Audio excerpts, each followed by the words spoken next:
Assalamualaikum warahmatullahi wabarakatuh. My name is Reza Rizky Afrizal. I'm sorry I don't have any pair because cannot find it. And the teacher said it's okay if you don't have it. Have the pair. You can do it by yourself. So I'm gonna do it by myself. Uh, I'm gonna do a vlog of discussing the role of taxpayer and to tax pay, how the taxpayer to pay tax and how tax is maximized in Indonesia. Hello again, my name is Reza Afrizal from Borobudur University. Today we will be discussing the role of taxpayer to pay tax and how tax is maximized in Indonesia. First, we will be discussing the definition of tax. What is tax? You might be wondering what is tax, what are their function to the society we live in, and how important the tax is to the country or nation itself. According to Investopedia.com, taxes are mandatory contribution levied on individual or corporation by a government entity, whether local, regional, or national. Tax revenue finance government activities, including public work and services such as road and school, or programs such as social security and Medicare. Or according to Wikipedia, tax is compulsory financial charge or some other type of levy imposed on taxpayer and or an individual or a legal entity by a governmental organization in order to fund the government spending and various public expenditure or local or regional or local or national. And tax compliance refer to policy action and individual behavior aimed at ensuring that taxpayers are paying the right amount of tax at the right time and securing the correct tax allowance and tax relief. First known taxation took place in ancient Egypt around 3000 to 2100 BC. A failure paid to pay in timely manner or non-compliance along with evasion of or resistance to taxation is punishable by law. Taxes consist direct or indirect taxes and may be paid in money or assets or labor equivalent. Second, we will be discussing the history of taxes. According to Wikipedia again, the first known system of taxation was in ancient Egypt around 3000 to 2800 BC in first dynasty of the Old Kingdom of Egypt. The earliest and most widespread form of taxation were the corvée and the tithe. The corvée was forced labor provided by the state to the state by peasants to poor to pay other form of taxation, or labor in ancient Egyptian is a synonym for taxes.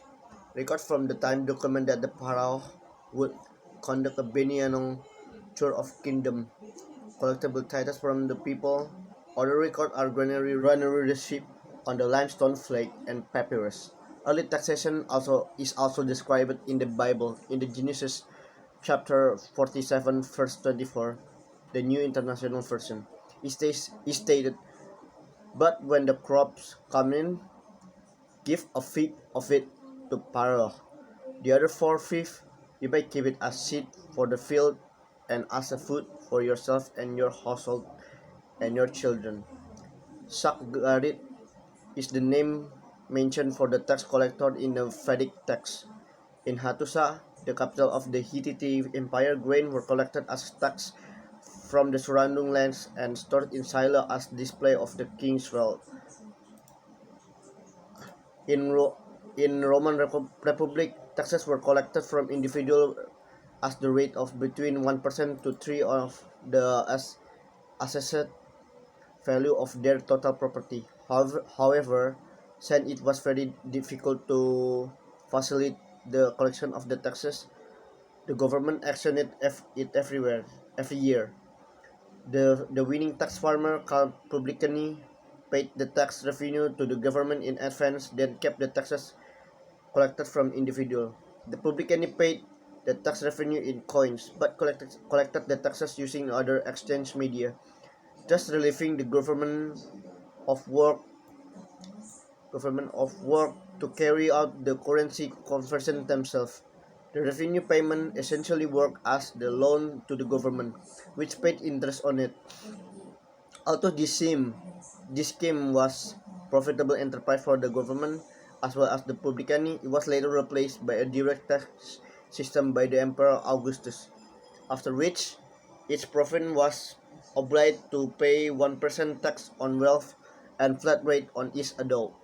This brought about regular census and shifted the tax system more toward the taxing an individual income rather than wealth.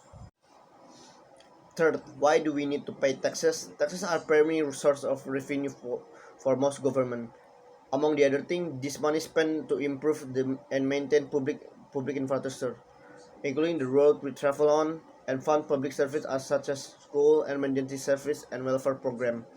Most countries have tax system in a place in order to pay in for public, common societal or a great national need and the function of the government. Some level as flat percentage rates of taxation on personal annual income, but most scale taxes are progressive based on bracket of annual income amount. Most countries impose wealth taxes, inheritance taxes, estate taxes, gift taxes, property taxes, sales taxes, use taxes, payroll taxes, duty or tariff taxes, and many more. Four, we need to know what is taxpayer and their role to raising the national economy. In economy, in economics, taxes falls to whoever pays the burden of the tax, whether this is the entity being taxes, such as business or the end consumer of the business goods. From an accounting perspective, there's various taxes to consider, including payroll taxes, federal and state income taxes, the sales taxes, and many more. Does this make us a taxpayer? Well, basically yes, because taxpayer is basically a person who pay taxes depending where they are living on. The taxpayer will depend on the type of taxes associated regulation for that tax. For example, federal income tax legislation usually come only pertain to people who have earned a certain amount of income or adjusted gross income. Corporate taxes may be limited to companies that have performed business in a specific area or are incorporated to do a business within a specific country. Its tax is handled differently and there are more often exceptions and qualification for who the tax pertains to. On the fifth, the economic effect country or nation. Once establishment from a tax is collected, in many countries taxes are imposed on business such as corporate taxes or portion of payroll taxes. However, who ultimately pay the taxes or the tax burden is determined by the marketplace as the taxes become embedded into production costs. Economic theory suggests that the economic effect on tax does not necessarily fall at the point where it legally levied. For instance, our tax on employment paid by employer will impact the employee. At least in the long run, the greatest share of the tax burden tends to fall on the most inelastic factor involved, the part of the transaction which is affected by a change in the price. So for instance, a tax on wages in a ton will, at least in the long run, affect the property owner in that area. Depending on how quantity supplies and demanded on vary with the price or the elasticities of the supply and demands, the tax can be absorbed by the seller in form of lower pre-tax prices or by the buyer in the form of higher post-tax prices. If the elasticity of supply is low, more of the tax will be paid by the supplier. If the elasticity of demand is low, more will be paid by the customer. And contrariwise for the cases where those elasticity are high, if the seller competitive firm, the tax burden is distributed over the factor of production, depending on the elasticity thereof.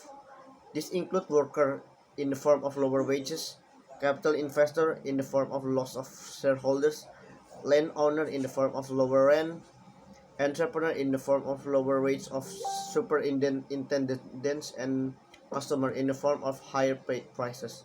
For example, on government spending, the purpose of taxation is to provide government spending without inflation. the provision of public goods such as road and other infrastructure, a social safety net, public health system, a national defense, law enforcement, and a court system increase the economic welfare of society if the benefit outweigh the cost of involved. On the economic, the existence of tax can increase economic efficiency in some cases. If there's a negative externality associated with a good, meaning that it has negative effect not felt by the consumer, then free market will trade too much for that good. By taxing the good, the government can raise revenue to address specific problem while increasing the overall welfare. The goal to tax people when they are creating social costs in addition to their personal costs. By taxing a good with negative externality, the government attempts to increase economic efficiency while raising the revenue. And now is how tax is maximized in Indonesia. According to taxsummary.pwc, a tax resident is really taxes on worthwhile income, although this may be mitigated by the application of double taxation agreement or DTAs. However, the omnibus law has added the provision to the income law tax law stipulating that foreigner who have become a domestic tax subject by reason of becoming tax resident in Indonesia that can be taxed on Indonesian source income, including if paid offshore. If they meet certain skill requirement, this will only be available for the first 4 years of when the foreigner will receive income from overseas and utilities. The applicable tax treaty between Indonesia and the source country. Indonesian citizens that are living outside of Indonesia for more than 183 days in 12 months and meet certain requirements can also be considered as foreign tax subject. Non-resident individuals are subject to general withholding tax or WHT, and the 20% in respect of their Indonesian source income. Concessions are, however, available where DTA is in force. Now come to the conclusion. Role of taxpayer to the country is really needed for every country. There's no country or nation can stand without its taxpayer. Therefore, the taxpayer is really important for every nation. Even from history, we can see how taxes in maximized can be quite helpful to fund the nation to do everything they want. Okay, that is all from me. Uh, thank you for the listening. Uh, Waalaikumsalam warahmatullahi wabarakatuh.